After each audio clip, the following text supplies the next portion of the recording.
Steak. Good morning. How we doing? Love. So far, so good. Yeah, good start. Yeah, you actually don't sound too bad too. Do you have your mic with you? I definitely don't have my mic with me. Wow, this mic sounds nice and crispy. Dog days of summer. Yep, you had to say it. You said it. We didn't even have to say it. It's a dog days of summer, Steak. And you are spending your summer. By the way, happy birthday. Thank you. 36 years old. 36 years old. Do you know how to say that in Spanish? I sure don't. Can you try? No. Okay. Tres siete. No. 7. Damn. 36, I think. Oh, Let's get B. Kelly to pronounce that for us, by the way. I'm sure he would do a very good job. I'm looking over here in the back, the behind the mainframe of the Twitch chat. Our last sub was 4 days ago, meaning we have not streamed in 4 days. It feels like a very long time. With that said, kind of a nice little break. Do you feel rejuvenated? Do you feel refreshed? I feel rejuvenated for sure. I also feel out of my element streaming in this Airbnb in Georgia, but I do feel refreshed. Yes. If you're not comfortable, you can pack up and we can do this when you're home. Okay, sounds good. I'll see you later. I think it's actually great. This Wi-Fi is incredible. It's better than my apartment. It's better than your fucking house. I might have to move in here. No, this is great. OG Sour just changed that. He subscribed 5 months. Bang. What's up, OG Sour? How we doing? Good morning, everybody. Thanks for hanging out. Let me catch up to the comments real quick. Good morning, Kitch Picks. What's up? Kadex, what's up? Hello, Tosi. How we doing? Recap. Yes, Snowman. Are you ready for that? By the way, Steak. So I was just in the city. I had 2 showings today. Been out since 7:30. No big deal. Back home to make the stream happen. Then I got to go back out later. No big deal. And I had a thought while I was city biking back across the bridge on a segment. You know how we're dog days of summer. Yeah. We're going to have to do something a little creative. We're going to have some fun. We're probably going to have some trivia. Stump the Snowman. Oh, it's so good. Yeah, it's like Stump the Schwab. Snowman. The guy's like, he seems like he would crush Jeopardy in trivia. You and I have to come up with like 5 questions each. And whoever's questions he doesn't answer the most of wins. Would it be all sports or all categories? I think we should keep it sports related. Okay, because he seems like he has a fountain of knowledge. Yeah, sure. Okay. Well, let's maybe we'll do sports, but we'll have like one fun category. Okay, deal. Yeah. Anyways, what's up, Rob? How we doing? Miguel, what's up? DGen Ruin, Ben Griffin. Oh, stop it. It was always Scotty. Relax. Didn't want to agree with you on the Happy Gilmore 2 take, but you're right. Why do people have such a hard time agreeing with me? Did you see the trailer for Happy Gilmore 2? I thought this was an interesting take, and I realized something about you. I don't think you get nostalgic. I sometimes feel that way because you hate sequels so much, and I agree with you. Like, I think if you just judge it based off the film, Happy Gilmore 2 will be awful, but so many people see it as like nostalgic from Happy Gilmore, where they were in their life when they watched that and loved it so much, and they just want to fucking forget about their shitty lives for a little bit and go back in time to when they were younger watching Happy Gilmore, and then they're so excited. Because what if you loved Happy Gilmore, what are you now? In your 40s, right? I'm 37, but sure, round up. And how old were you when Happy Gilmore 1 came out? 20-something? No. 20-something? I mean, Happy Gilmore, how long ago did Happy Gilmore 1 come out? I think in the fucking 90s. Hold on. Happy Gilmore release date. Oh, even younger then. Even 96. Younger. I was 9 years old. Yeah, even younger then. So you get what I'm saying. So adults who loved Happy Gilmore are actually in their 50s, maybe even 60s. So you couldn't see how that'd be nostalgic for them? This is a terrible take. Judging a film off the trailer is insane. Hold on a minute. Everybody needs to relax. I get what you're saying. No, I disagree strongly. You can't just say, oh, I liked that movie when I was younger. They're going to remake it. It's probably going to be bad, but I want to see it for nostalgia. When I want to feel nostalgia, I rewatch Ace Ventura. I rewatch Dumb and Dumber, or I rewatch Billy Madison or Happy Gilmore. If you remake the movie and you try to make it new and it's shitty, that doesn't bring nostalgia to me in any way. Okay, well, I want to be very clear. I'm not excited about this movie. I'm really not. I know. I actually have the horrible take that everyone hates. I don't love Adam Sandler, which is a horrible, horrible thing to say when you're me and you're Jewish. I'm not like there's a bunch of, yeah, you can't be Jewish and not like Adam Sandler. Did you That's like what the Hanukkah song? not at all, actually. Not at all. That's I that's really, really crazy. don't like the Hanukkah song. I like a few Adam Sandler movies like Big Daddy and I mean just a few, but yeah. Well, I don't listen, I don't think that's that hot of a take, and I'll tell you why. You're a little bit younger, but I also know you had to really okay. You ever been boogie boarding? I'm sure you haven't been surfing, and I haven't really surfed either. You ever been boogie boarding? I have been surfing. I'm not good, but I've been surfing. I am from Okay, New Smyrna Beach, Florida. that's true. You have to catch the wave at the right time to ride the wave. If that wave passes you, you don't get that wave. Others may have, but you didn't get that wave. I think you had to watch the Adam Sandler movies at the certain age Peak. to where that the peak edge, where that stupid humor was funny. Like, I'll give you an example. Billy Madison. If I watch Billy Madison right now and he's playing with a shampoo and a conditioner bottle in a bathtub, and the faucet looks like a swan, and he says, "Stop looking at me, swan," or he's chasing around an imaginary penguin, or he says, "She called the shit poop," I probably wouldn't find that very funny.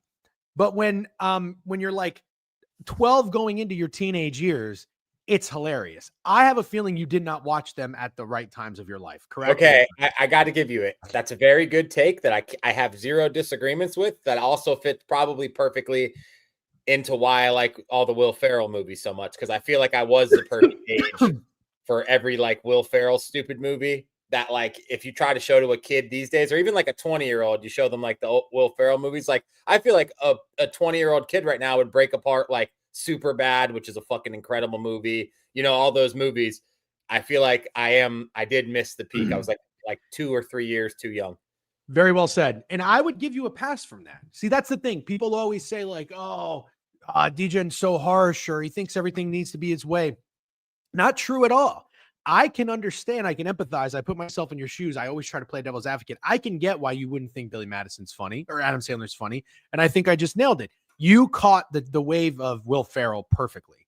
And you, out of all my friends, like so growing up, did you ever watch Saturday Night Live? Yes. Okay.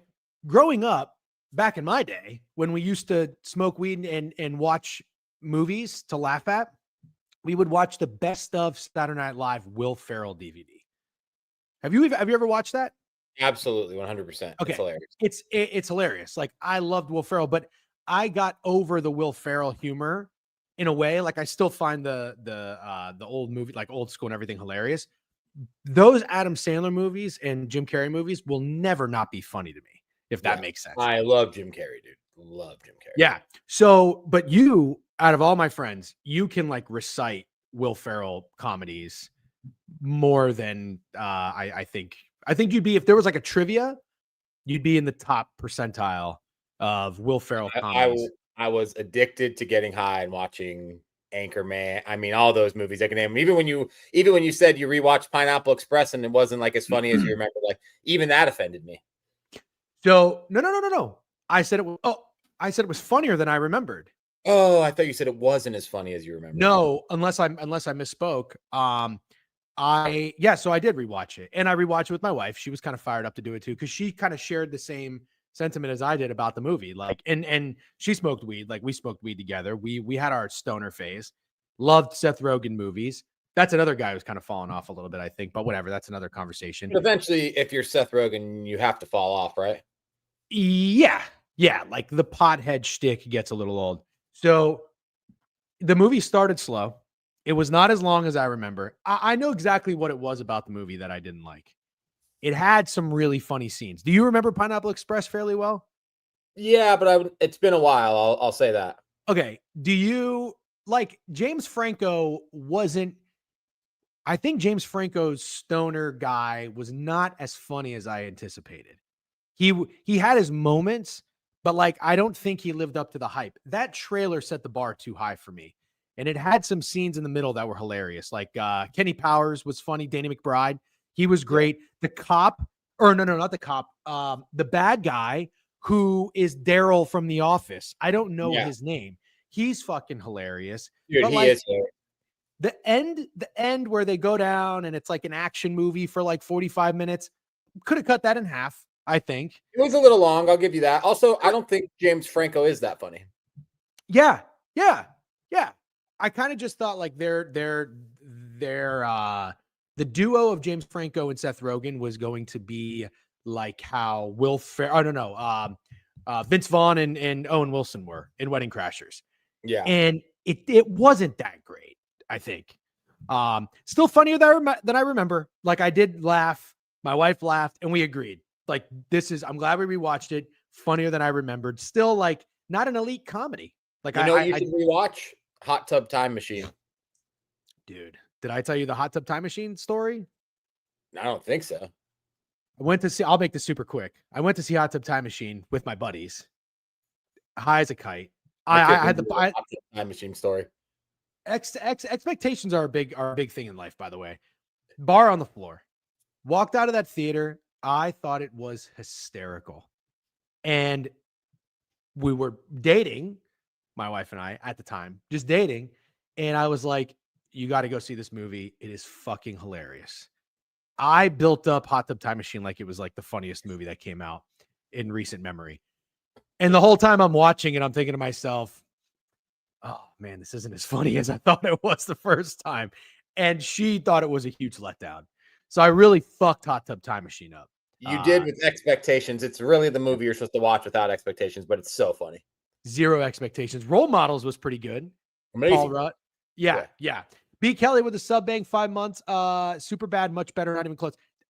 Super bad is elite. Super bad. 100% better than Pineapple Express. Zero argument for me. Zero argument. Super bad, elite. What would you say is I think at the time when it came out, when everybody watched it, Anchorman was elite. Oh yeah. You know, I'll say this. I didn't think Anchorman 2 was awful. But it wasn't great. It was a try-hard movie for me. So the last thing I'm going to say about this, it's just so funny to me. People have a hard time. Movies are like anything. Sports make you realize this. Steak. The other guy's best. Tell this guy how much I love this movie. Steak quoted it our entire friendship. He's quoted this movie. And again, that was another one. My favorite, most underrated comedy ever. I have come to agree with you because I think the first time I saw Other Guys, I was like, oh, that's funny. But then you started saying quotes, and I'm like, where's that from? And you're like, Other Guys. And I'm like, man, that's fucking funny, but I don't remember that. So I rewatched it a long time ago. I think I rewatched it like on a plane, and I thought it was hilarious. I did. I rewatched it on a plane. And kind of recently, right? Yeah, I would say. And it's still funny, dude. That's what's crazy. I'd say 3 or 4 years ago, I was texting you because I was flying down to Florida. And I was like, Other Guys on the flight, I'm going to watch. And I was like, okay, this is much funnier than I remember. Oh, wait. So, I had a take. Oh, people just have a hard time saying anything bad about things they like. That's what I meant about nostalgia. That's what I meant about nostalgia is like these people are excited to just enjoy the shitty remake of this movie they loved 30 years ago. That was kind of my point. Yeah. The remake can still be a bad movie though. And it can ruin it instead of make it be like, ooh, this is great. I'm rewatching a movie that I want to. I'll give you an example. Growing up, did you ever have like any foods as a kid that you loved that you don't really eat now? And it's like, oh, if I made that, like I loved bologna and cheese. Do you ever buy packs of bologna? They look disgusting. Yeah, I know what it looks like. It's like a yellow top. You peel it open. There's pieces of bologna, cheese, fake cheese, Kraft, whatever. Yeah. With like mayonnaise on Wonder Bread. I never have that anymore. If I wanted some nostalgia, I'd make a bologna and cheese sandwich. Imagine if someone was like, hey, I'm going to give you bologna, but it's going to be like this new organic hipster bologna and a different type of cheese. And we're going to put avocado on it. And you're going to have Miracle Whip instead of mayonnaise. That's like what's saying, oh, Adam Sandler or Happy Gilmore 2 is nostalgic, right? Because it's the same thing as Happy Gilmore 1. No. No. For some people, I think it is, but I'm not going to die on the hill because I don't give a fuck about this movie. That's the truth. No, but you bring up a good point, a good counter argument. Here's a great one too. I actually thought it was ridiculous. I think I almost said the bad R word there. Ridiculous that they made a fucking Space Jam 2 with LeBron James. Ridiculous. Ridiculous. But actually, I'm not even gonna talk about LeBron. Anyways, good morning. Let's talk about your birthday, by the way. How was your experience at the Braves game? Was that your first time going? That was my first time going. Me and you have been to the area together, obviously, for the national championship. It was popping. Really, really cool. Honestly, such a good game day experience. They really crushed it. I feel like they achieved exactly what they were going for with that game day experience. But I want to bitch about something because remember when I told you I went to the 1914 Club in Chicago? Yes. So that's American Airlines, like special club at Wrigley. Amazing, dude. The coolest thing I've ever been to. Like prohibition style bar, gourmet food, just crazy, crazy setup. So I paid that same exact dollar amount per ticket to go to the Delta. And B. Kelly did tell me this, so I got to give him props because he was so correct. To go to the Delta 360 Club in Atlanta. Oh my God, bro. I went with my wife, and honestly, I talked it up a little bit because of how cool Wrigley was, the one in Wrigley. Bro, the most slam thing you've ever seen. It was like being at like a shitty Delta Sky Club. The food was like that. Like literally like shitty buffet food. Nothing. Would you compare it to MCO? Like MCO's Literally, Delta Lounge sucks. Literally, dude, the food was like that. I'm serious. It was like the MCO Delta Sky Club Lounge for like the most expensive ticket in the building, and nothing cool about it at all. Nothing special about it at all. And it was fucking slammed. Like you didn't have anywhere to sit. It was crazy. So stadium and atmosphere, amazing. But that club, whack as fuck. Is the problem that it's too small, or they have too many people, like too many seats? Way, way, way too many people. Too many people. Interesting. Okay. And the food sucked. It was just average, super average. What was the price comparison to get into that club for the Braves to Wrigley? Same exact price. And let me tell you something even crazier, bro. The prohibition style bars served craft cocktails and they were free. I had this drink called a Grapefruit League. It was like a tequila drink at Wrigley. I probably drank 20 of them for free. At the Atlanta one, not beer and wine only. You have to pay for your liquor. Wow. Stingy ass motherfuckers. Ripped off. Yeah, listen, if let's say, just throw out a number. Let's say you paid $600 for that ticket in Wrigley and that experience in Wrigley, but then is it called Truist? Yes. But then at Truist it was like $350. And then it would be worth it. Yeah, I figured you would mention that because then that would make sense of your experience a little bit or less enjoyable, but it makes sense because it's cheaper. The fact that it's the same price, very, very good to know. If you could do it again in that stadium, is there another area you would sit?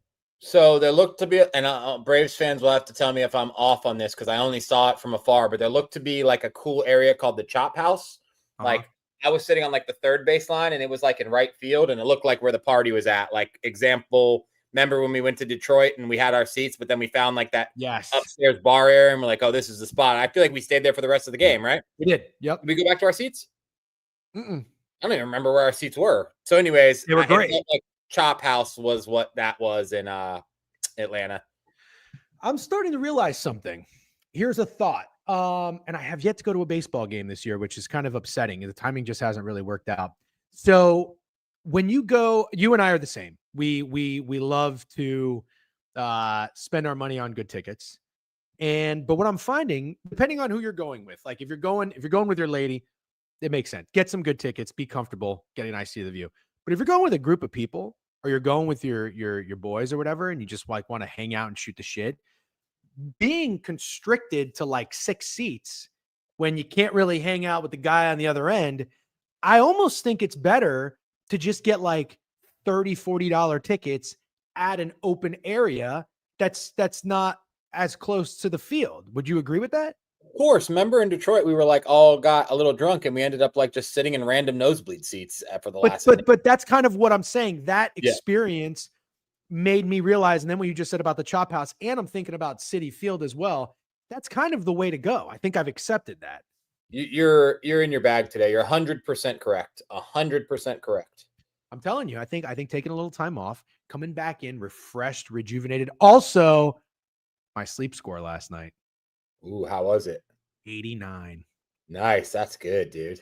2 nights ago, terrible. This was the most REM I've had from my sleep. By the way, if you want to know what we're talking about, Steak and I have the Aura rings, not Aura, Aura rings, and they monitor your sleep. These things are great, by the way.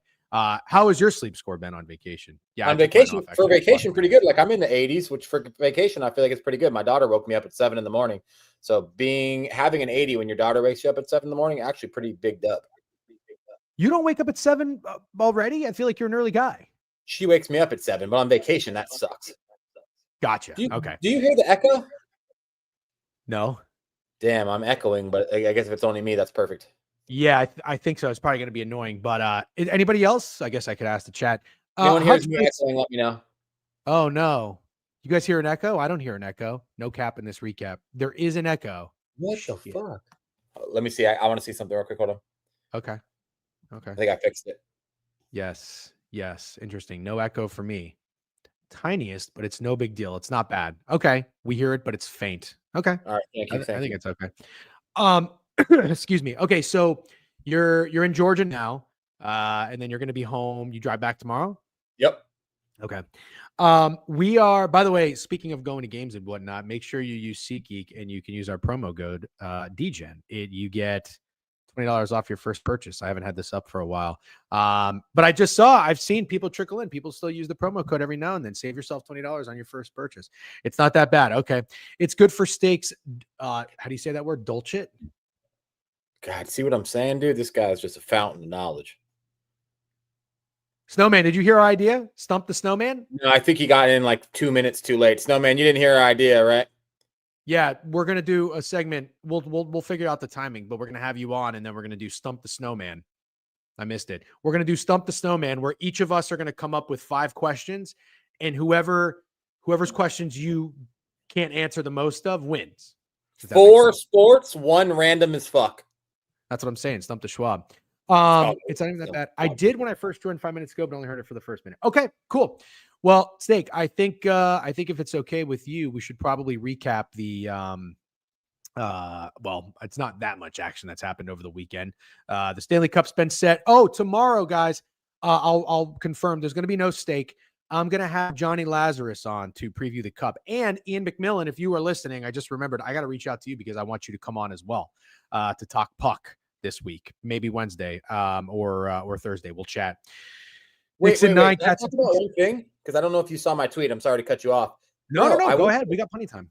I'm in St. Simons, Georgia right now.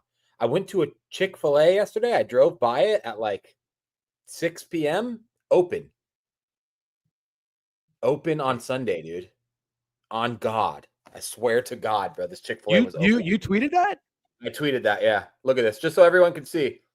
I'll even have it timestamped. Look, see, yesterday at 5:49 p.m., the Chick-fil-A is full of people. Dude, did you go talk to them? Did you go ask anything? No, fuck no. I don't want to get fucking kidnapped. No. Look like a human. We see your phone. You could take your phone down. We see it. Yeah. I just can't get over it, dude.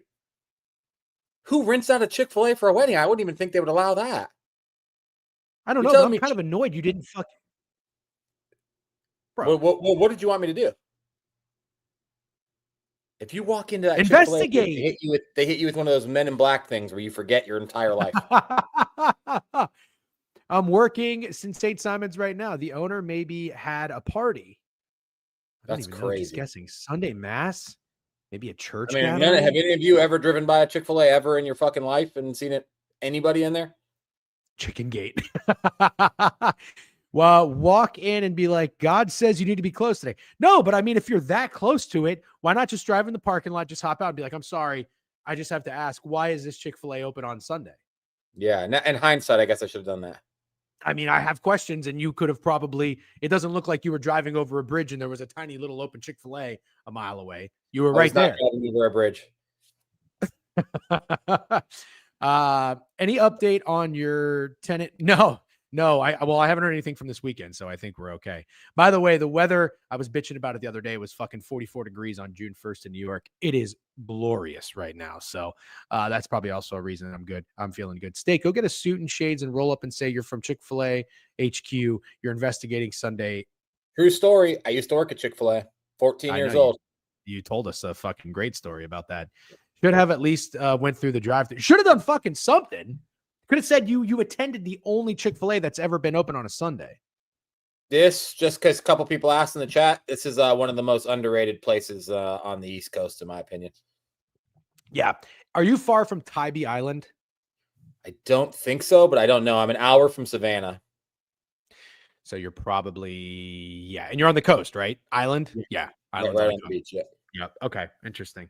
I've been to Tybee Island. I've never really explored anywhere else in on the East Coast other than Charleston and Savannah. That's kind of like all there is. Well, I know there's Hilton Head. There's Hilton Head too. So St. Simon's, you drive a bridge to get on this island? Yes. Does it feel like a small town or does it feel like there's a lot of people there? It feels like a small beach town that's also has its touristy vibe. 20-second YouTube ads. DGen is officially a tout. God forbid we try to make fucking 15 cents off of a YouTube stream for 2 hours. He's saying that on Twitch. Well, that means he was watching on YouTube to avoid ads. And then he's like, oh no, there's ads. And then he came over to Twitch. Oh, yes, that's smart. That's smart. Don't give this motherfucker a compliment after he just bitched about a 20-second ad. There is no compliments. Okay, fine. Fuck you, Barty Bart. Fuck you, Barty Bart. All right.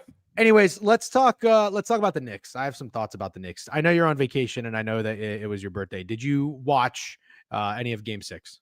Yes. Okay. Did you have a wager at Game 6? No. I took OG Anunoby live over 24.5 points and up at 24. So that's just how my gambling career is going so far. I mean, I respect like MJ rolling in with the prop bets and Bert, my guy's doing really well. And I sound like a giant loser saying this, but damn, it feels like there hasn't been a single bit of edge in this fucking NBA playoffs. It's been tough. It's been very tough. I'm kind of just lost right now. Hard to, I mean, I had a nice little run in the NHL playoffs, which was great, but it's coming to a close. There's no need to force anything when it comes to baseball. Anything that was working for me last year is not working for me this year. So I'm ready to just I always ask this. What's that saying? Clear eyes, full heart. Clear eyes, full heart. Can't lose. Can't lose. Yeah. I'm ready to attack the board with just like a fresh set of eyes. Like a reset, restart. Then we'll go from there. But we do have, I have a wager in the Pacers Thunder series, and I want to talk about it. But most importantly, I mean, we have some time. You're going to be back on Wednesday. Then we're doing happy hour on Thursday. So I want to get your thoughts on some things because there's stuff to talk about. The New York Knicks go down in 6, and there's some chatter already. There's some chatter about what do the Knicks do from here. And I'm just curious in your takeaway of watching the Knicks playoff run, and then also in how it ended in Game 6.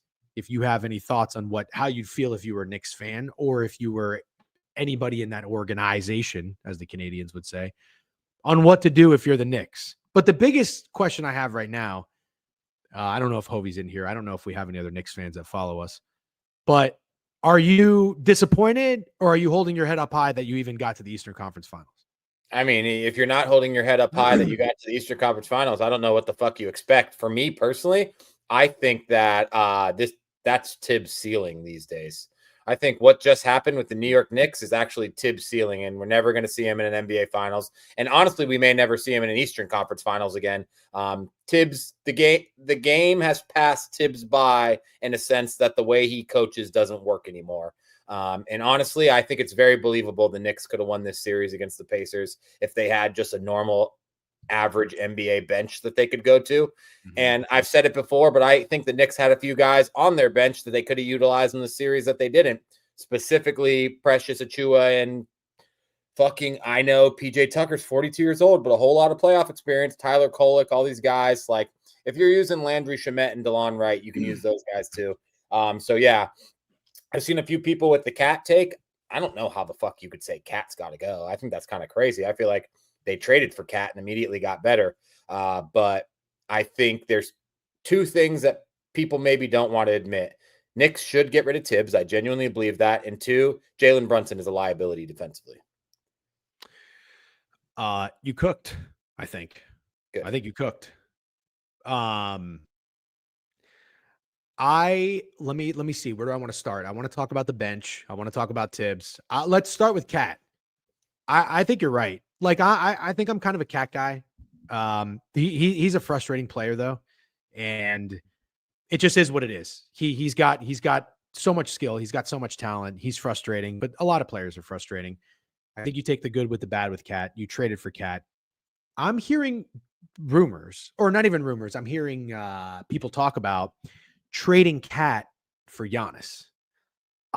First of all, let me just say this. If you are the Milwaukee Bucks, Nick signed Mike Malone, problem solved, not bad. If you are the Milwaukee Bucks, do you want Karl-Anthony Towns? Well, you got to remember, no, you don't want Karl-Anthony Towns for Giannis. It would be a bajillion picks and other guys too. Sure. But at some point, if you're Milwaukee and you believe you're not keeping Giannis anyways, then it goes to getting the best return for him that you can get. I don't think Karl-Anthony Towns is a Milwaukee guy. We didn't think he was a Minnesota guy either, and we're right. I don't think Giannis is going to New York either, like at all. Not one. I don't believe that for a split second. Yeah. This is what I was going to say. I agree with Snowman. You don't try to go for a player that's good right now, where you're going to win right now. I totally agree. You go the Sam Presti and the Oklahoma City route. Take someone who's like young and has potential, or multiple guys, and a bunch of picks for Giannis, and you try to build for the future. No, Carl. If the Bucks trade for Karl-Anthony Towns, I think that is one of the dumbest fucking things I've seen an organization do. I agree with you. The Knicks should keep Cat, and they should work around Cat and Brunson. Now, before we talk about the bench, Brunson is a defensive liability, but he is a fucking baller. He's an absolute baller. Baller. You had a clip and you had a take, and I'm not even going to say that it aged poorly, but it was like, what are the Knicks missing? You said maybe they're missing a superstar. Are you willing to call Jalen Brunson a superstar? Offensively, yes. Yeah. But I'm not gonna forget that he's so bad defensively that I think it evens him out to being a star and not a superstar. Tyrese Halliburton cooked that motherfucker. Tyrese Halliburton cooked that motherfucker. And Tyrese Halliburton really isn't like that offensively. I don't think if Jalen Brunson's your superstar, you're a championship level team. I don't think you're an Eastern Conference Finals level team. I don't think you'll ever beat the Boston Celtics in a series again either, to be completely honest. Yeah. Okay. Well said. I'm a Brunson guy. Definitely see the issues defensively. Same with Cat. But most importantly, and I'll kind of segue this into Thibs a little bit. Most importantly, it was clear to me. If you were to say, hey, sum up game 6 with a meme or like an image, you know what I would have tweeted? You know what I would have posted?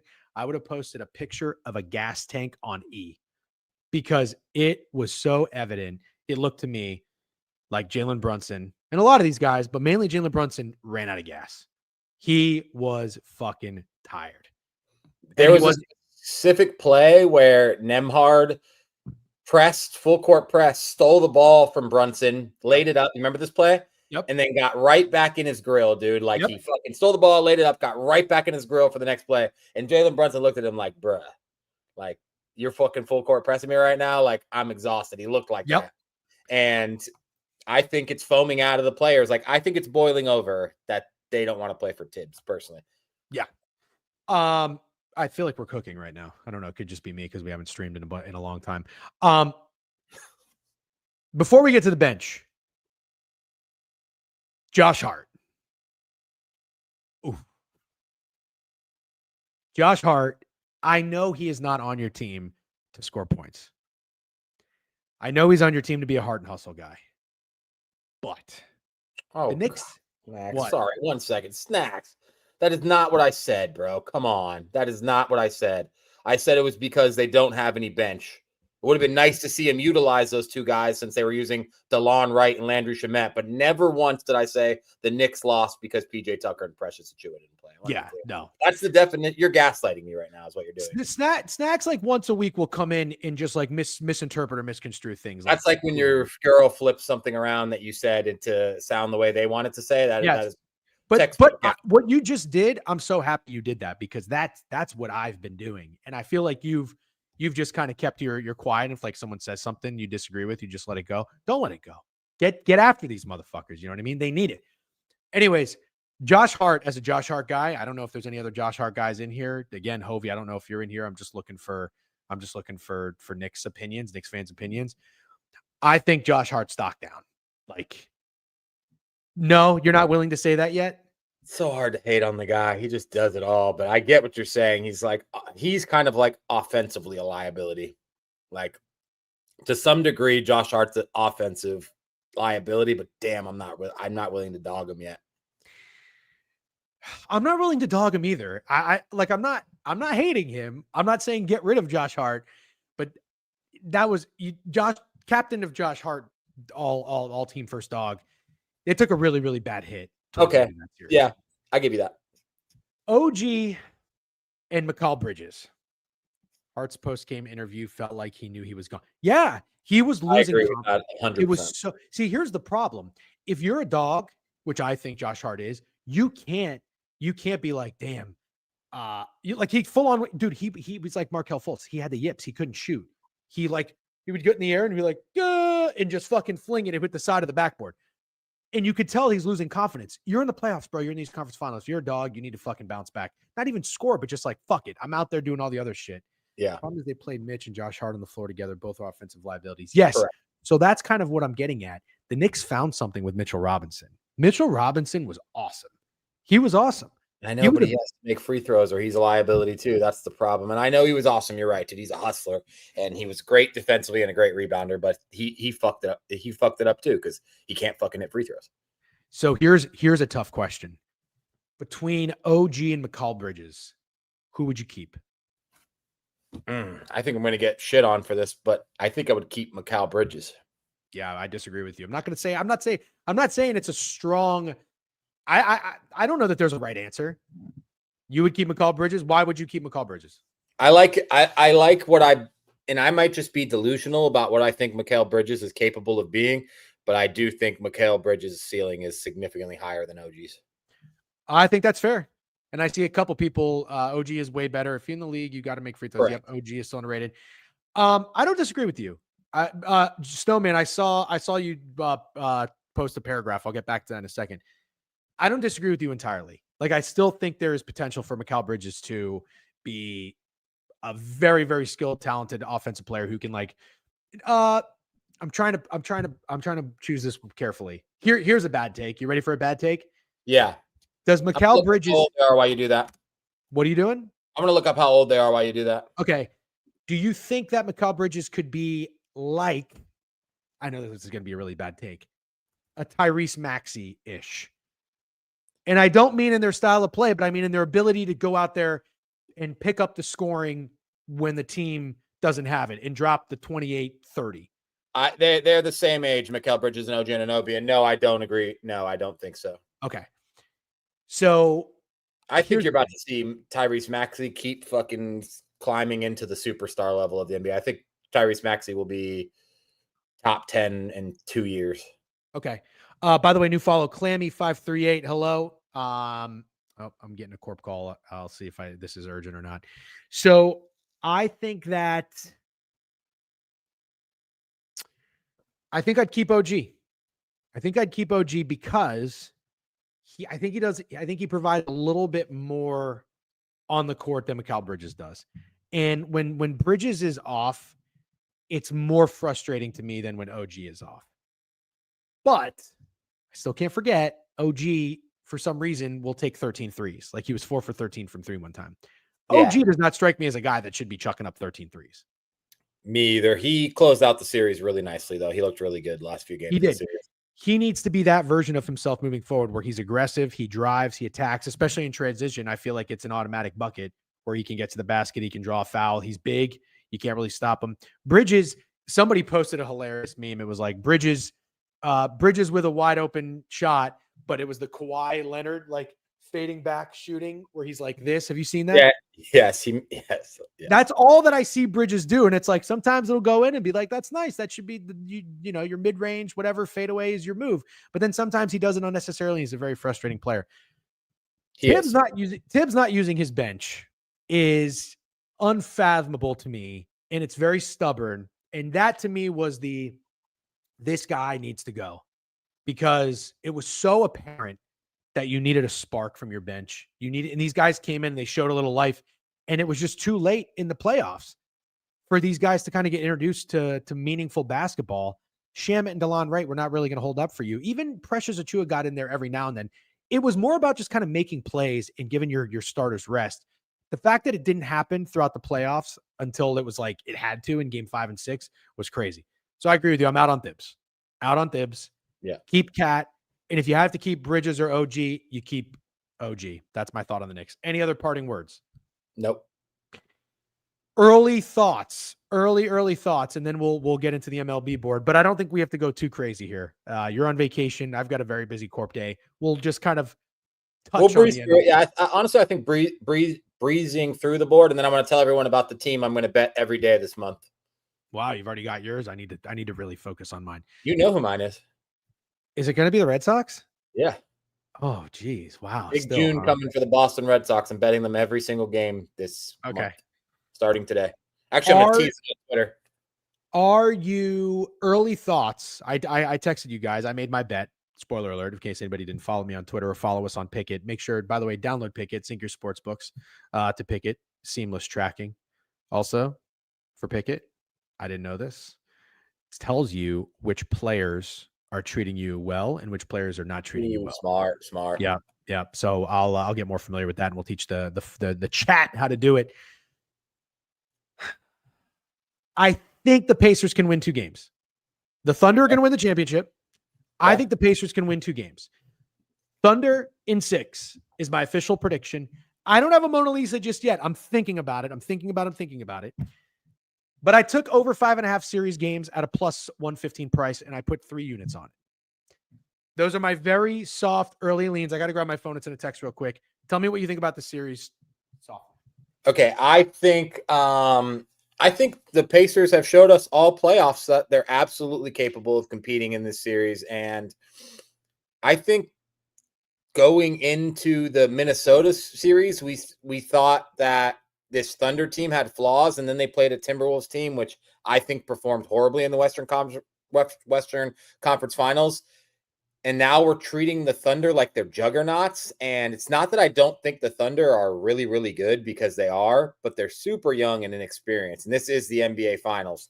And there's just something about me that believes the Pacers can compete in this series. I'm not sitting here and saying that I think they're going to win, but do I think I think it could go 6. I think it could go 7. Like, I really expect the Pacers to compete in this series. I don't think it's going to be a blowout NBA Finals. I guess what I'm really getting at is I'm not that impressed by the Thunder beating the Timberwolves. I just really, really don't have much respect for the Timberwolves. And I think you never had all season. I do have a little bit of concern. And I'm going to come at you guys from an X's and O's standpoint, not getting into the nitty gritty. And I will, by the way, have a very thorough write-up on the Stanley Cup, and we'll talk about the NBA Finals on the website, thedegenerateweekly.com. I forgot the www. I don't know if you need it or not, but go and subscribe to the newsletter. You can do so for free. Thank you to everybody who's pledging their support.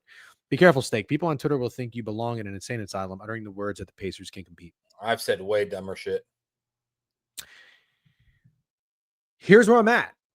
I'm a little nervous. The way the Thunder were able to limit Julius Randle, Naz Reid, and these other guys, these big guys on the Timberwolves, has me a little concerned. Are they a better matchup or a worse matchup for the Pacers? Because Pascal Siakam just fucking feasted. He was Eastern Conference Finals MVP. I didn't even know that was an award, by the way. And Miles Turner. If that's the case, you take those guys away. I like Halliburton. I like Nembhard. I like Nesmith. But if we're talking like SGA and Jalen Williams against these guys in like a track meet and a shootout, I don't know, man. I'm a little concerned. Like Siakam has to be a force. Yeah, he probably won't be. It's not the best matchup for Siakam. I don't expect him to be the guy he was in the Eastern Conference Finals all the way. Also, not to go back, but I don't know how Halliburton doesn't win Most Valuable Player of the Eastern Conference Finals. Siakam was amazing, and I'm not taking anything away from him, but I can't even believe that Halliburton wouldn't have won ECF MVP. I think you're right. If Jalen Williams and SGA are just balling, it's probably wraps in 5. But dude, this Pacers offense performing at a high level all playoffs. I don't think it's like a fluke or like, they've really fucking been balling. And Miles Turner hits threes. It's not like he has to bang down low with, I don't know, fucking Hartenstein and Chet Holmgren. Like, I'm not that worried about him. I am a little bit worried about Siakam just having the same output, but I'm not worried about Miles Turner. Not worried about Tyrese Halliburton. I'm not worried about Nembhard or Nesmith. I think it's a pretty fucking good series, but Thunder are hell defensively. They're hell. So if they take the Pacers out of the series early, I guess that wouldn't be shocking. Do you think Kelly not getting the MVP is going to fuck with his confidence? We already know he's a sensitive little guy. No. I don't know. I get what Biebert's saying, but have you seen this guy trolling the Ben Stiller on Twitter, making that edit with I Run New York by 50 Cent? Bro, he had a crazy edit on TikTok. You should watch it. I Run New York, the 50 Cent song, and just great fucking edit. And then he had luggage in his like pregame outfit going in, and Ben Stiller tweeted like, yeah, he already knows he has to pack up to go back to New York. And he retweeted Ben Stiller, said, nah, I was packing y'all up. I just saw that. I think Tyrese Halliburton is cocky as ever. Yeah. No, I don't disagree with that. I mean, I don't agree with that, Biebert. I don't think it's going to fuck with his confidence at all. And I mean, if anything, let's be honest. I mean, Siakam, it's not like he's a fucking nobody. Siakam's a dude. He's a really good player. Halliburton is the Pacers superstar and was in that series. I want to be clear. So here's my concern with sometimes with how these things go. And let's see, we love a good comparison. I'll try to compare this to something I saw when did I see this before?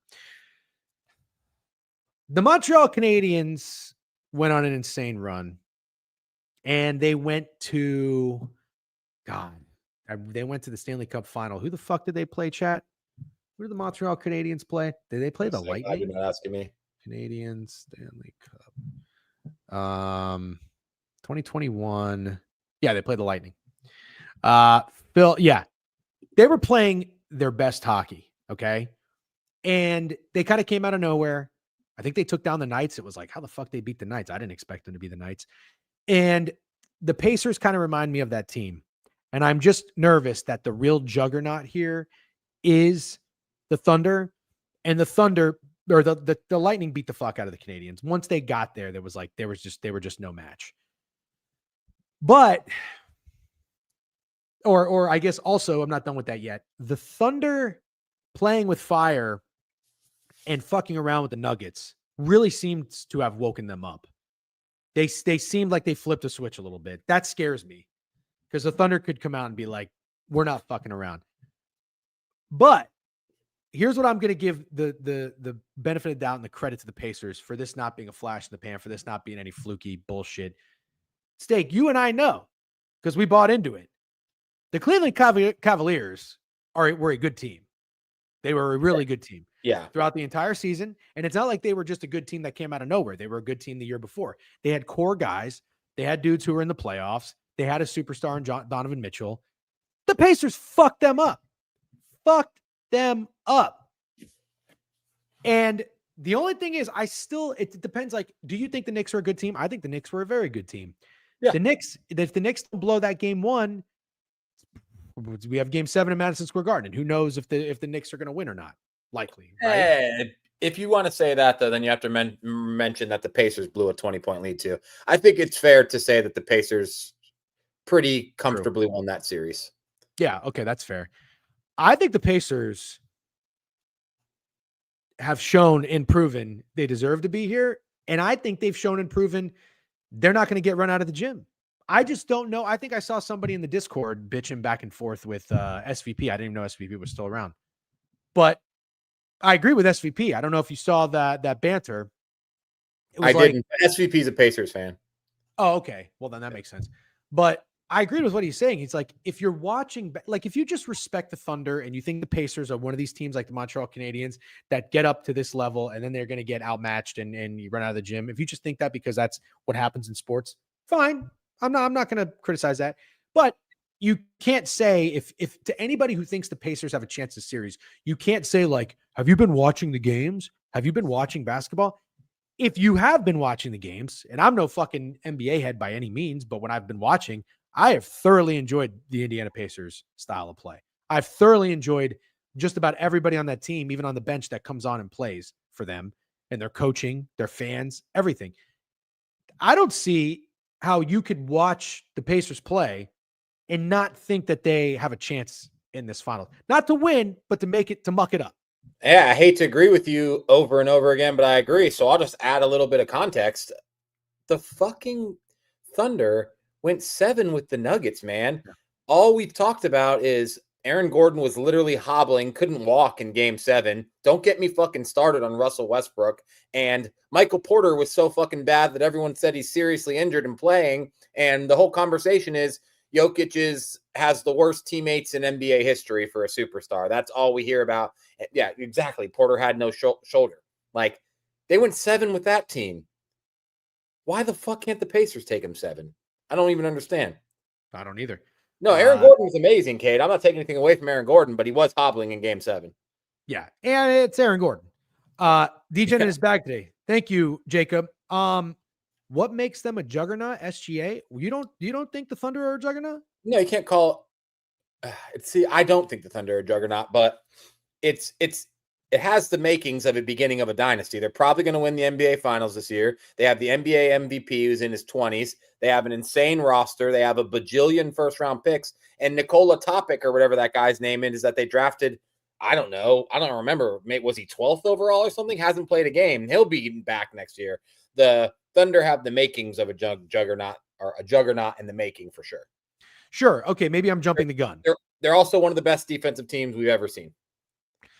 Yeah, I would say like if you watch Patrick Mahomes and the Chiefs win a Super Bowl and you're like, oh, this guy's a young player, they're just going to continue to build around him, like they're juggernauts. Like, it's coming, but they haven't won anything to prove that they are a current juggernaut. Fair.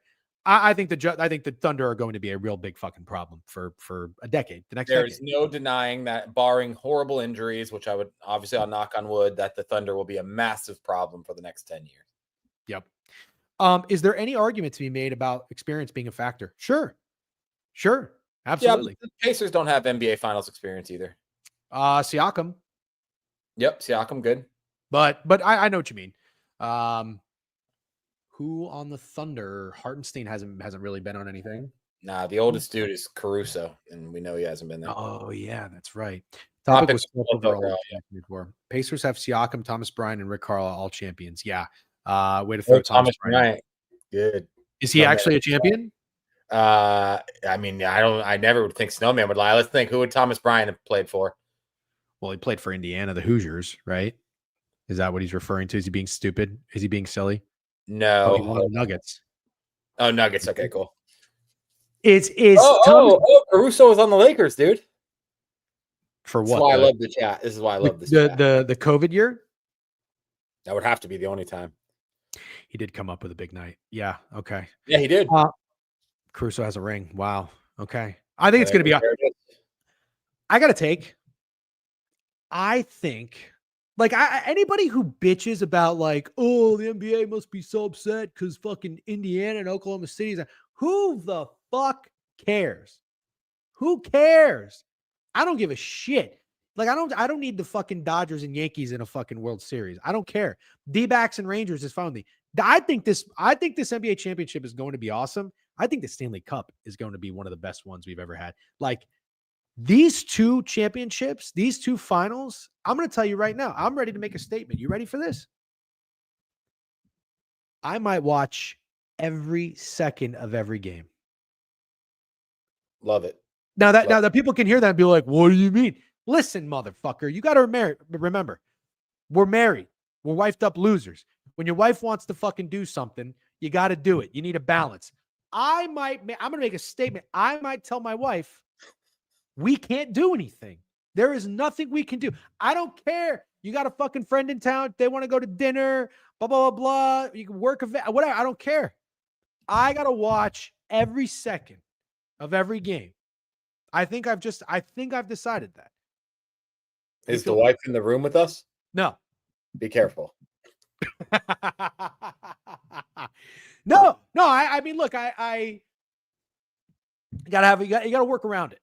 Real quick, just want to say one thing, Matt. I saw you did a space yesterday. Obviously, I'm on vacation, but if you want to do one later in the week, I'd love to do one with you.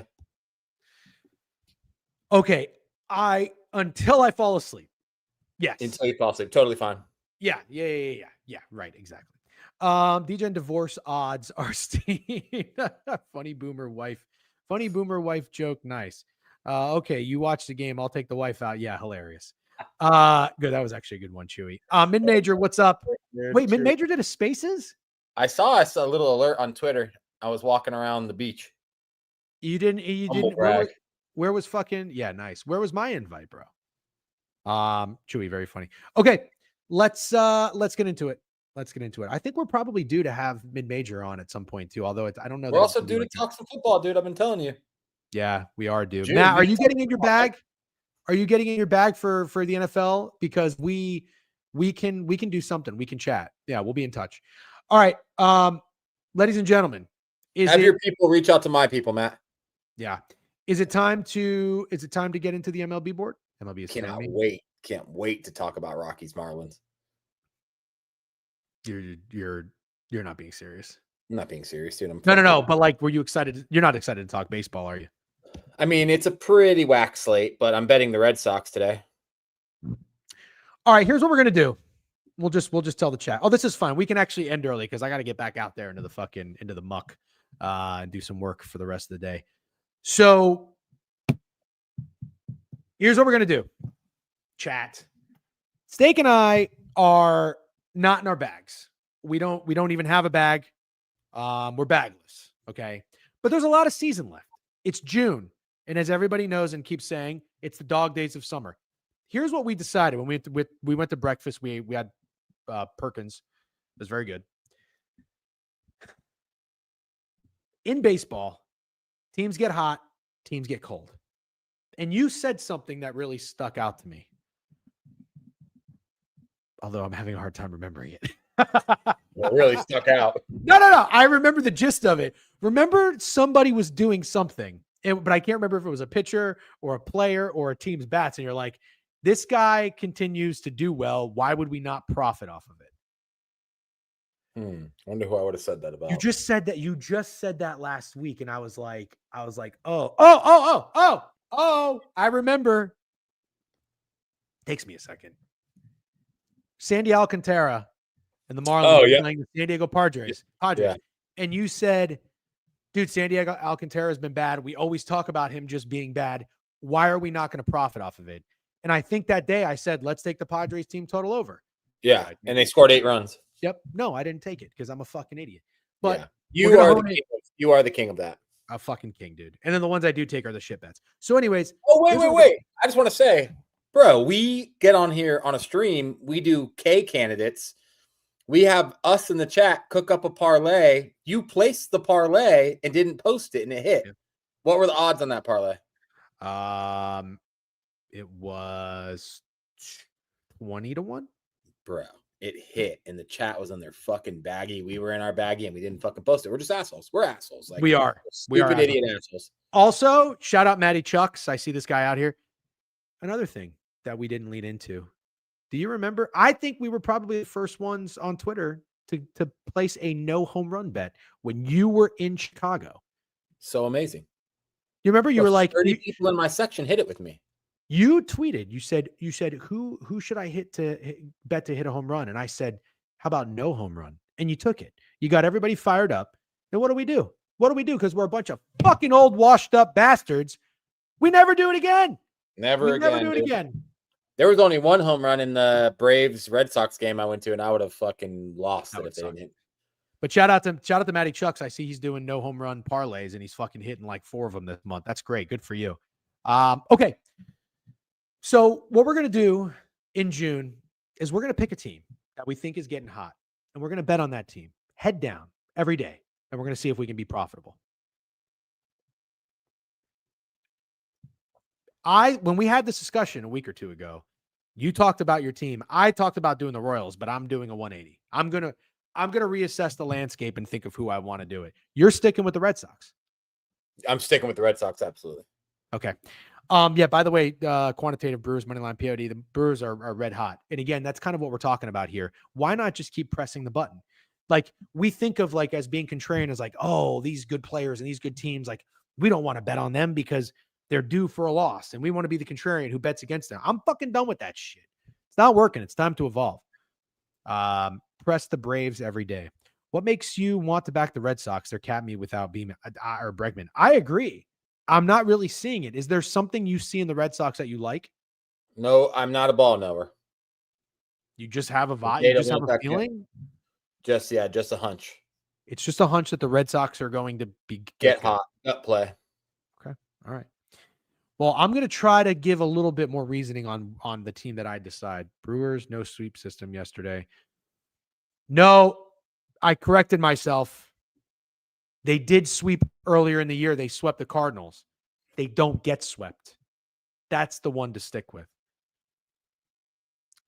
Please do. We love perspectives around here. Thanks, Alan. What did Alan do? Is Alan Dims here, by the way? Happy Pride Month, guys. Oh, hilarious. Alan, when Greg came on here, Greg was not in his bag, by the way, on the happy hour. But he gave 3 plays. I think he went 1 and 2 at stake. I don't know if you were watching at the time. No. But Greg gave a donut theory.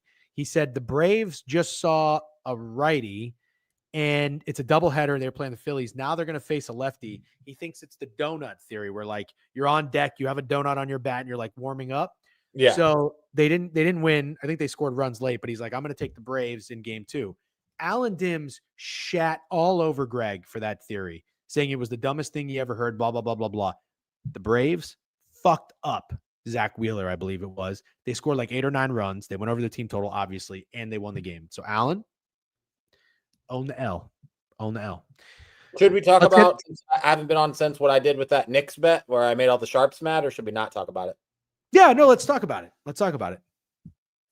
So, I think, what is it called that I did? What is that called?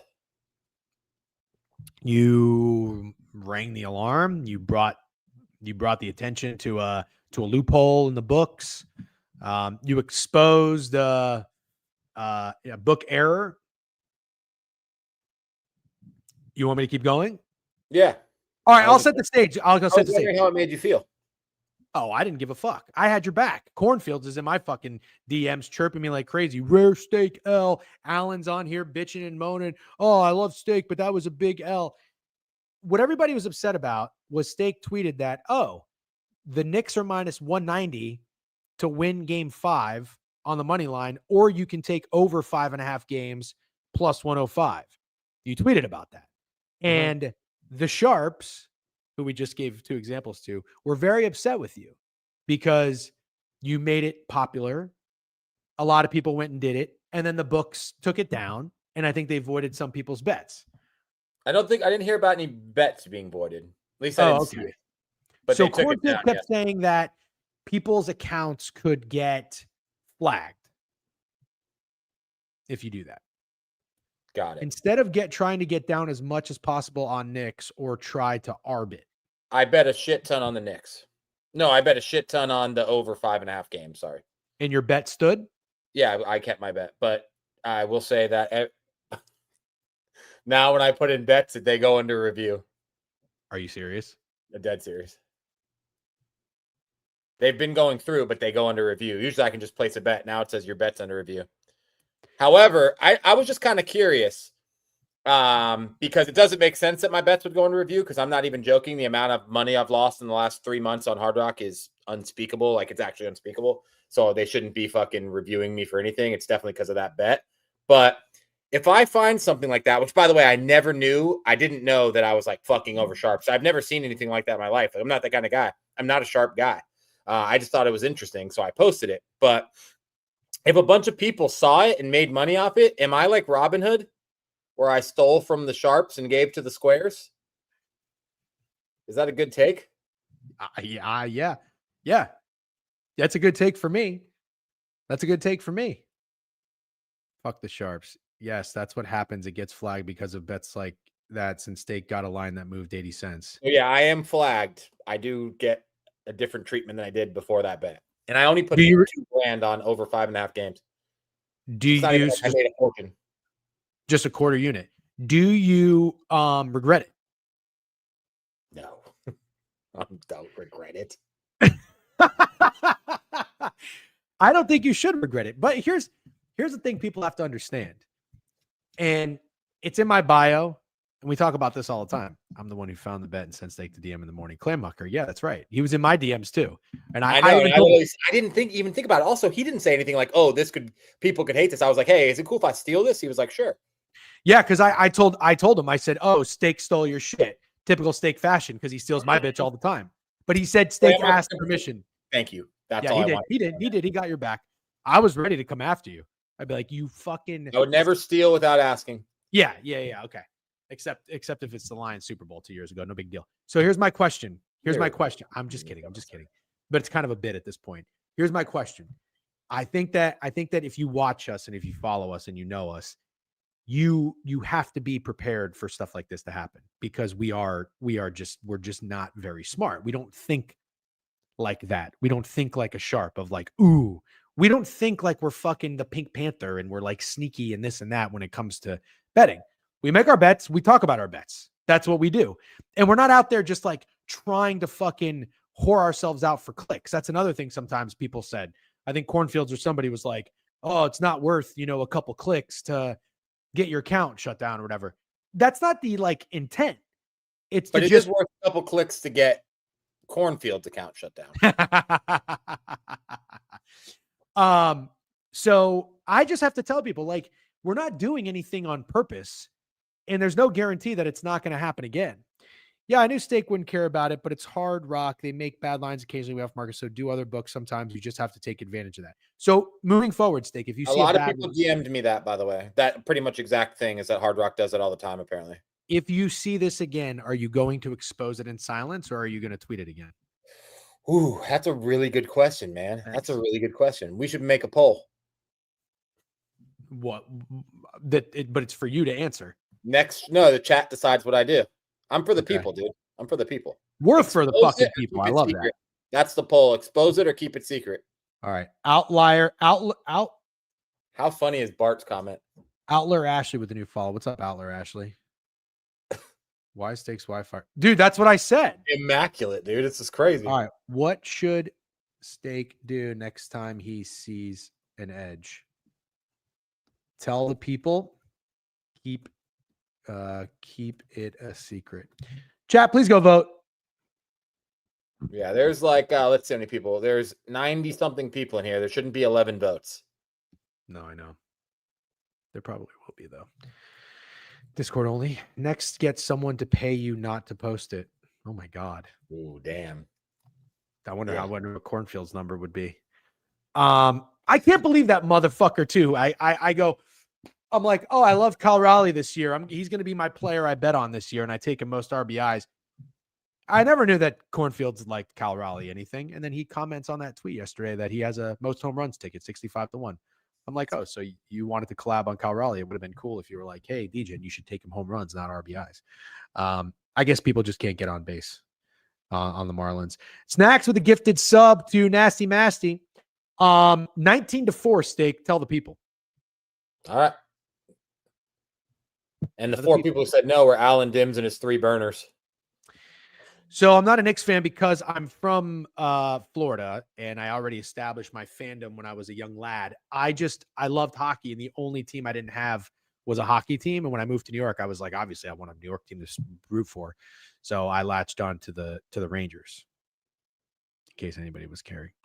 Corn has a ticket for every player. Yeah, he does. He only talks about the winners too. It's interesting you came from Florida and to be a Rangers fan when you were from Florida, and Florida's the best hockey state in the country. Yeah, I know. I think about it all the time. I'm like, why didn't I just fall in love with the Lightning? They were cool back then too. Yeah. Okay, let's talk about the board very quickly, very briefly, and see if there's anything to be had. The Rockies Marlins play at 640 today, Steak. The Marlins are minus 190. Max Meyer's going, and he's going against Herman Marquez. I'm just going to tell you right now. I'm not going to do it. The fact that the Marlins are minus 190 is absurd. Is short. Is for short. Sure. For sure. It is short, especially since, have you seen any more about how bad the Rockies have been than recently? Like 9-50 is the worst start ever in a 59 game stretch. And yeah, I mean, I just feel like this is short considering I've seen a bajillion things about how the Rockies are the worst team in MLB history. B. Correct. Kelly likes Murphy. That's very nasty. Ooh. So sounds fun. I could get into that. You do have Herman Marquez going. He's 1-7 with a 7.13 ERA. Max Meyer has regressed quite a bit, in case anybody is paying attention. He's coming off of a game against the Padres where he had 7 hits, 4 earned runs, no strikeouts. But we gotta be accountable. This is such a good point. Just spoke about keeping it simple. So true. And now we're on here saying the Rockies line is short. We can't bet. I'm not fucking betting the Rockies. Yeah, we can't bet the Rockies. Drew, thank you for keeping us accountable. Yeah. That's why I love the chat. That's why I love the chat too. Always. That's I saw this stat and it's preposterous or whatever big word Stephen A. Smith would use. We've been saying Public Monday for years. Scotty Scheffler and the Rockies. Yeah, that's wild. Sorry, you just did that. Never applied it to baseball, though. I want to be honest. Myers K's is a not overthink it, to be honest, plus money as well. I have a contrarian play in this game. Okay. Actually, it's not contrarian. I was going to say the under, but the offenses suck. But the offenses suck. But let's see. Let's take a look at what you're saying. Took Weathers yesterday. Same thing. Dominated. Nice. Good on you, Straight Locks. By the way, great shit. Keep up the good work on the stream. Marlins have 2 runs in 3 games, and the Rockies have 8 runs in 4 games. The under is definitely not contrarian. Okay. Dynamy Crusher with a new follow. We got a couple new follows rolling in today. Welcome to the board review. We try to go live every weekday, 10 a.m. I think we're going to be back in our groove over summer after you're back from your trip. I am a little busy, or I'm actually a lot busy. Finally, it feels good. I've been slow as fuck this year, but doing a good job booking everything around the stream. So we'll do as much as we can. Don't forget, tomorrow I'm going to have Johnny Lazarus come on. He's a Knicks beat writer. We're going to talk. Puck. Steak's going to be on the road, and then back on Wednesday and happy hour Thursday. Okay. And we had an idea, chat. So for Thursday, I haven't reached out to him. Should we get Trent on the stream? I have not asked if he would like to come, so it's not even a guarantee that he would, to preview or give us his thoughts on Oklahoma City and the Pacers. Yes. Okay. We're Trent. Is there any bigger no-brainer than that? All right. Well, I'm going to hit him up, see if he wants to. And while you're in the surgical stream, make sure to try to encourage him to come. I think he probably would.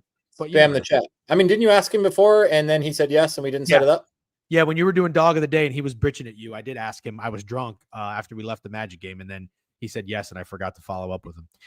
Yeah, I'll let him mush the Thunder all up. Hilarious. Yeah, I'd love to get some questions in. Oh, God, Alan Dims. I still definitely think that's Silbert. DJ and Mike Gilvert's collab. Don't overthink it. Play Trent. Come on. Yep. All right. Let's go to the next game. We have. All right, here we go. Steak. Dick Fitz on the bump. On the fucking bump. Steak, now is your time. Remember, we are going to blindly bet a team every game for the month of June. Steak says that on Twitter. Steak says, well, you don't have to rush the tweet. No, I'm not. I already teased it. Oh, you did? Okay. Imagine trying to buy a house and your realtor tells you, I can't make that appointment because I have obligation to go live on Twitch to talk about the hot dude. Hilarious. Yep. Real life too. No, if somebody really has to have an appointment, I just don't do the stream, which I did last week. Okay. Don't get Mikey LMAO. I'm not going to get Mikey, but thank you. Seablaz and Trent pillow fight. Hilarious. All right. Total 9.5. This fucking Dick Fitz guy, Richard Fitz, 0-2, 270 RA against Tyler Anderson. And it looks like the Angels were once kind of hot, and that is now over. 1, 2, 3, 4, 5, 6, 7. They've lost 7 of their last 8 games. And Steak, what have the Red Sox been doing? You just saw they won the series against the Braves. Oh, okay. Okay. That's what you want. Yeah, I should have started yesterday. Yeah, you should have fucking started when you were at the game. Let's see. It looks like Pickett Sharps are on the Red Sox. No surprise there. But it's actually fairly split. 304 picks on Boston, 200 picks on the Angels. Yeah, that makes sense. Boston hasn't been good at all, and a lot of people are noticing. The popular market, according to Pickett, has Rafi Devers. Devers or Devers? Yeah, I know. Don't let B. Kelly tell us, but he had a good May, or I'd even say a great May. And then over Anderson strikeouts. I think that Interesting. total seems a little high to me. Yeah, it does. But anyways, could be a weather play. Okay, let's keep moving. Oh, no. Don't funk with my heart. Ladies and gentlemen, I am here to tell you, in this day and age, you just keep riding the hot teams and the hot dudes. The Milwaukee Brewers have won. Do you know how many games they've won in a row, Steak? Quite a bit. We're taking the Brewers. 7. No, I'm not. Oh, I am. You want to bet on Aaron Savali? I want to bet on the Brewers. Absolutely. He's so fucking bad, dude. He's so bad. Come on, dude. What? Let's go. No. Add it to my card. Quantitative tail. So it's his fault. All right. Savali is coming off a really nice game. 5 innings, 3 hits, 1 earned run against your Red Sox. Before that, 4 innings, 4 hits, 2 earned runs. Oh, dude. Who's a hot hitter on the Reds? Ellie homered yesterday. How about Tyler Stevenson? Has he been hot? Not sure. Oh no, you can't. You don't have your computer. You don't have Ring says Friedel. He would know. Friedel. Snack says Friedel. Oh, fuck. Well, it's not. Stevenson's gone over for quite a bit. Brady Singer has been a really good pitcher. He's been a really good pitcher. Yeah. So, okay, fine. You know what? I got to play in this game. I like the over. Yeah, I say Milwaukee will stay hot, but I can't back Savali. No shot. All right, we got the Detroit Tigers minus 200-ish against the White Sox. No need to talk about this game, right? Batgirls finally did a mod thing, dude. You already reached out to him? W mod, dude. W mod. What day was it? Thursday. Thursday, 10:30 or 11. I got to check my schedule real quick and just make sure. Thank you very much. I can also hit him up too, but I appreciate you doing that. Wow. Fat Girls making themselves useful. Maybe this is going to be the summer where we turn it around and our mods turn it around. Let's get back to the board. Are we taking anything in Jack Flaherty and the Chicago White Sox? Yes. All right. 3 more games, and then we're going to wrap it up here nice and early and get back out there into the world. The Giants, Logan Webb and Stephen Kolek. Do you remember what Stephen Kolek did last time he pitched, Steak? Did he get fucked up by the Marlins? Yeah. He got fucked up. Also, I think Logan Webb didn't pitch well, but had a lot of Ks because he was in the candidate lay that hit. Yep, he had 10.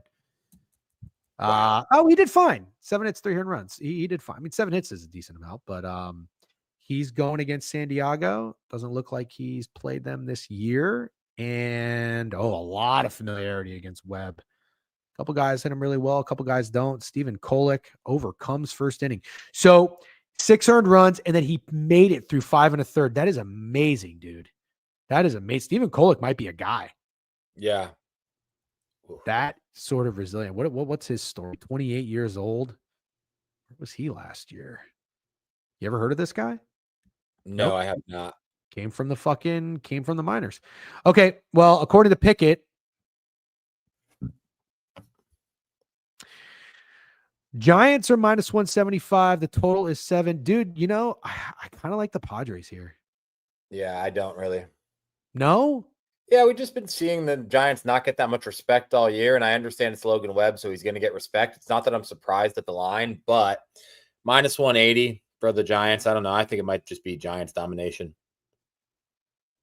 Padres won the series against the Braves, won the series against the Marlins, won the series against the Pirates.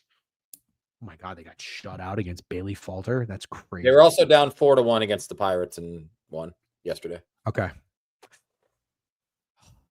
You know what this reminds me of? I'll tell you exactly what it reminds me of. I feel like the other day I saw the Reds playing the Cubs. Yeah. It was here. Colin Ray. The Cubs were minus 170. And I was like, it just kind of feels like a good plus price to take the Reds today. Didn't do it. I'm just virtually hypothetically gambling right now to get back in my bag. I feel like that's the Padres today. Just feels like a good plus price to bet. Sure. Okay, Joe Ryan and the Twins. Twins are 4-6 in their last 10. They've fallen off a little bit against the A's. The A's have been terrible. Bruh. 1-9 in their last 10. Joe Ryan minus 1. Can I tell you about the A's real quick? Go off, King. Since on May 13th, they beat the Los Angeles Dodgers 11-1 in Los Angeles. After that, they lost 12 games in a row. Then on May 25th, they beat the Phillies 5-4. And then since then, they've lost 6 games in a row. They're 2-18 in their last 20. I'm pretty sure they're 2-18 since I said, wow, the A's are a fun little team, aren't they? Yeah, and they do have a fun guys, but holy shit. I felt like they were almost 500. Like they were like 19-20 at one point. I mean, they're 14 games below 500, and they've lost 2 of 18. They're probably over 500, to be honest. Oh, so they were 21-19. Yeah, exactly. That's crazy. Wow. Okay. Well, what do you want to do in this game, Steak? Anything? They're also getting their fucking ass kicked too. You can't bet the Athletics right now. You can't do that. Twins haven't been good either. They've lost 5 of their last 7. Yeah. Before that, they were really good though. Yep. They cool off. That's what these teams do. Not touching this game. Okay. And then late night, you got the Dodgers. You've got Dustin May against Paul Blackburn. Ooh, I remember old Paul Blackburn. This is his first action. Yep. Where was he? Was he on the A's previously? Why does he sound so familiar? Yeah, he was on the A's. Wow. W. Ballknower. I bet the Athletics today. Wow. Interesting. Okay. A's, yes. DGen, you got a whiteboard handy? No, I don't. Not here. I don't. You said they bet the Athletics. I missed that. Alan Dims. Fading Joe Ryan today. Gross. Mets traveling across country, no rest day. Man, the Dodgers come off playing the Yankees and the Mets back to back. That's interesting. Yeah, and I don't know. Kind of like the Mets. Actually, I pretty confidently like the Mets today. Really? Yeah, I think so. They're 8-2 in their last 10. Big butt. Whoa. Big butt, Steak. They beat the Dodgers in a series at home. I know what you're going to say. They played the Rockies and White Sox. Yeah. It's nothing. Nobody cares. And they're traveling across the country, like you just said. And the Dodgers just had a fucking hell of a series against the Yankees. I know they dropped the one yesterday, but they won a game like 18-2 in this series. And I don't know. I kind of like the Mets, to be honest. Okay. So I'm going to go. What are you laughing at? Yes. Yeah. Yes. I like edge. See, that's the thing, dude. I like sharp terminology. Me too. I like the sharps. So maybe that's why I like Alan Dims and Corn and everybody. We do like the sharps. We're not sharp. We disagree. We don't do a lot of things. We don't say a lot of the words. We don't feel. You know what bothers me about sharps? If they took a play at minus 130 and it moves up to minus 180, they could go jerk off to that. They're yeah, like, for wow. Sure. And then it could lose. Then it will lose. Yeah. And it's like, it doesn't matter. I got a great number. It's like that in our betting career, for as long as we've been friends in betting, I still don't think not one of us has ever been like, but dude, you got a great number. Yeah. It's fun. CLV's fun. CLV's fun. Great. It's fun. That's like Easter eggs hunting, it's fun. It's not real though. No, It's real. I'm just kidding. It's very real. I'm being silly. Okay. Steak, let's run it back. I think the Padres 2+ plays. That's hard to say. 2+ price plays. It is hard to say. Jesus. Plus price plays for me that I think go 1-1 and you're going to make money. Padres or the Mets. I'm going to take both. We'll run it back. Marlins and Rockies. Anything? No, thank you. Okay. Red Sox going to be your team? Dick Fitz money line. Okay. I don't know who my team's going to be yet. I'll figure it out though. I like the over in this Reds game. Might stay off entirely though. Quantitative eating money line. Cool. White Sox, Tigers, nothing. Nothing. All right. Giants and Padres. I'm going to play the Padres. Okay. I don't like it, but I'm not going to play a side. Take the Giants. I know you're going to take the Giants. No. I'm not. Steak. In 6 hours, you're gonna have the Giants on your fucking card. No, I'm not. I'm probably not. Fine. I don't care if you do though.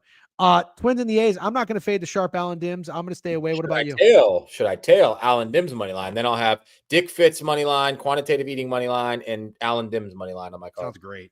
Okay, I'm in. I'm taking the A's. And then maybe the Mets. Maybe the Mets. What is that? Paul Blackburn money line? Yep. In. Yep. 4th place. Yep. Actually, we did pretty good, man. We did pretty good. We did great. We've been on for an hour and a half. What more could you ask from us, especially while Steak's out on vacation with his family? Excellent Wi-Fi. I'm in the middle of a work day. You're all in the middle of a work day. Thank you for sitting and hanging out. Steak, enjoy the rest of your day. Oh, and you have a Blackhawks hat on. Blackburn, black hat. Yeah. There we go. All right. See you, Steak. Enjoy the rest of your day. Happy belated birthday. We'll talk to you later. Bye. All right, guys. I'm going to shut it down. Thanks for hanging out. Thanks for making the time. As always, appreciate your support. I will. I don't know what the fuck's going on. Who's a physical therapist in here again? My left shoulder, the bone and my collarbone hurts. I don't know what's going on. Thanks, Jets, as always. Paul Mack, appreciate you.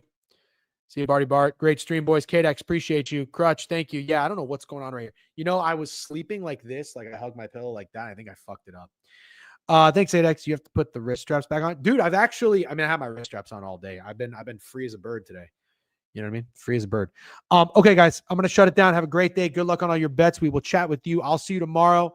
We're going to talk puck, Stanley Cup preview with Johnny Lazarus. We might talk a lot of puck tomorrow, okay? We'll talk some board, but we'll talk a lot of puck. Johnny's going to come on.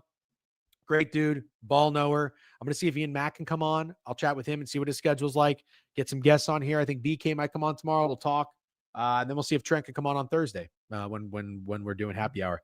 Peace, guys. What's up, Suck It Wheel? Xanax, what's up? Rotator cuff could be cooked. Oh, no, it's because you sleep funny. On the same issue. Yeah, I think so. Pacers in 7, Cats in 6. Kind of agree. I got my concerns about the Oilers, but I'm not invested, so I don't care as much. Have a great day, guys.